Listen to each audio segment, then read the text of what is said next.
What is up, everybody, and welcome back to this episode of Touchdown and Ties, the father-daughter sports podcast discussing football and everything else in between. I am still riding solo on this episode as my dad's PTO is still going strong, but just like the last episode, we still got some things to talk about that happened this week. From QBs down bad with injuries, overtime wins, and division blowouts, there's still a lot that we need to discuss. But before we do, don't forget to follow us on wherever you listen to podcasts. That way you don't miss an upload from us, and it also helps us out as well. All right, let's go ahead and get into it.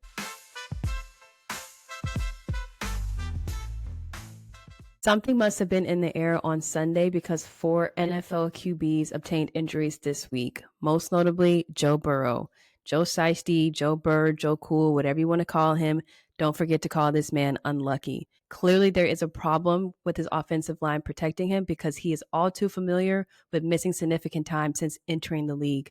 Dating back all the way to his rookie year, he blew out his knee, had an unhappy tryout, plus a PCL injury. Then, he rehabs back. He comes back the next year, gets all the way to the Super Bowl, and everybody is just happy. Burrow and the Bengals, they're back. They're going to do it all again. Just for him to sprain a ligament in his wrist the next year and then be out for that season. So now that puts us here in 2025, where they announced that he sustained a grade 3 turf toe injury. And it looks like he's taken the last snap that he's going to take in this season because he will have to get surgery and is going to be out for at least 3 months. I don't know why it's so hard for his O-line to protect their QB, but I would be sick right now if I was a Bengals fan. And the crazy thing is the injuries don't even stop there. Jaden Daniels, breakout star with the Commanders, he's questionable with a left knee injury going into Sunday's game against the Raiders. JJ McCarthy, he's out with a high ankle sprain for at least 2 to 4 weeks. And then we have Justin Fields that went down with a concussion. It's a tough game, and now all of these teams have to find a way to make it without their leaders at the helm. So hopefully these offensive linemen can do a better job at protecting their QB. Now we're going to switch gears over to look at how the games actually went this week, and we have some exciting ones to talk about. And the first one we're going to be discussing is the Lions. Detroit Lions are back in the winning column, and I want everyone to put the word out there that we are back up.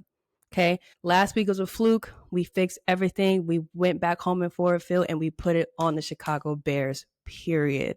If there's one thing that the Lions did this week was to show why hitting the panic button after week 1 is just simply crazy.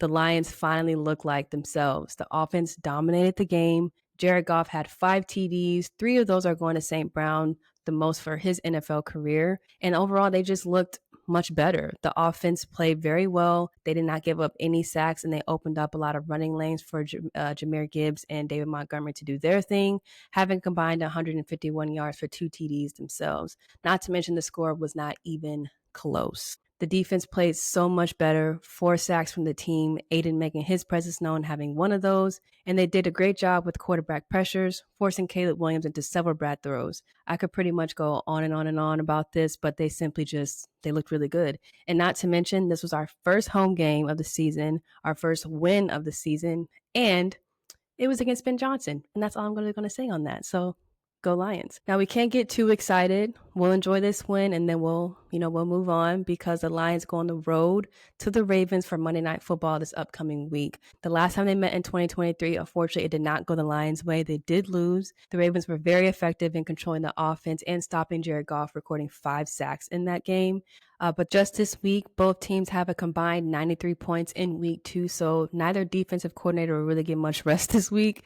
Both teams will need to be effective in stopping the run game, and you're probably looking at the top 2 running duos in the NFL, so that's going to be pretty hard to stop, especially when you got Derrick Henry on the other side. So we will see how that goes. But the past week against the Browns, Lamar Jackson was able to throw deep balls into the secondary, so that could potentially be the case again this week. So if it is, I'm going to need Brian Branch and Kirby Joseph to lock in. But it's definitely going to be a good game on Monday night. I'm excited to see how it goes. I always say I like Lamar Jackson, but it's Detroit all the way next Monday. So I'm so excited to get into that game. And now moving on to America's team, the Dallas Cowboys. They for sure did put on a show at AT&T Stadium on Sunday in their thrilling overtime win against the Giants. Look, I'm not a Cowboys fan, nor am I a Cowboys hater, but you got to give credit where it's due, and that was an exciting game to watch. I feel like for both sides, honestly, especially if you're a Giants fan, just seeing them compete, that was pretty cool.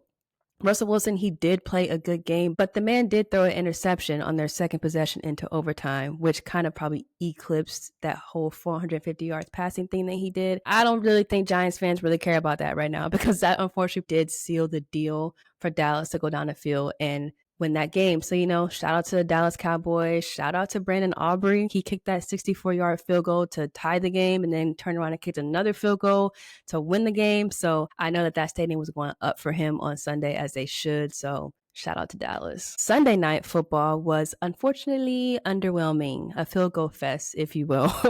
The first touchdown of the game was not even scored until the fourth quarter. And until then, neither team was really effective in the red zone. The Vikings not even really making it into the red zone at all. And once again, an O-line forgetting how to do their job, JJ was sacked 6 times. Now, I know he was not perfect. He did throw 2 interceptions in that game, but the man was probably discombobulated because he was being tossed around the field all game. So I don't really know what to say about that, but one team played bad. The other team played worse. Somebody still came out on top, but not really a lot that we got to say about that one there. And finally, the much anticipated Super Bowl rematch. Say what you want about Jalen Hurts. He only had 101 yards. The man can't throw the ball. Whatever. He has proven time and time again that he can do what needs to be done when necessary, and he doesn't care about stats. And he already told y'all that he had a purpose before any of y'all had an opinion. Only thing that man cares about winning is games, and that's exactly what they did. The Eagles came out on top over the Chiefs once again, 20-17. This marks the first time that Patrick Mahomes has started a season 0-2 since his sophomore year in high school. Furthermore, dating back to the last year's Super Bowl, he has now lost the last 3 games that he's played, 2 of which are the Eagles. So it's safe to say that the Eagles might really be his biggest op right now. And on top of that, Joey B and Jalen Hurts are the only QBs in the league to beat Mahomes 3 times in a row. Look, crazy stats, I know, but the Chiefs do have a lot to work on. They have a lot of injuries that are playing factors into that, but that still does not take away from the work that they need to do with what they do have available. Travis Kelce did drop a pass that ultimately put the Eagles in position to go up 10 points and win the game. And it's not a mistake that you would expect him to see. Some might say otherwise, but look, Kelce is still one of them ones, so he just needs to clean up some things. And Mahomes is also Mahomes. He's really good at using his legs and having motion down the field, but he's not a running back. He is a quarterback, so he needs to be doing quarterback things, and running backs need to be doing running back things. So he can't be having the most rushing yards on the team 2 weeks in a row. So Pacheco and them need to go ahead and step it up, because they're really going to have to be utilizing this run game until they get their issues fixed with their guys on the outside. So they have the Giants next week, and what I would normally say is a given, but given how both of these teams played in week 2, honestly, either team could be the other team's get right game. So week 2 wraps up with Monday Night Football tonight with our doubleheader, and then week 3 is going to start off with Thursday Night Football, the Dolphins going into Buffalo. And I think it goes without saying that if the Miami Dolphins want to have any chance of staying in this game, the one and only thing they need to be focusing on is to stop Josh Allen and his offense. And that is something that so far we haven't even really been able to see the best teams in the league able to do. That should really be their only game plan, but I have a feeling that Bills Mafia are going to be just fine going up 3-0 after that game. All right, that is going to wrap up my recap of week 2 of the NFL. Thank you guys so much for rocking with me with these couple of solo episodes. I really hope that you enjoyed them. Daddy will be clocking in for our next episode, so I'll finally have my co-host back. And again, if you aren't already, please go ahead and follow us wherever you listen to podcasts. That way you don't miss an upload, and it also helps us out as well.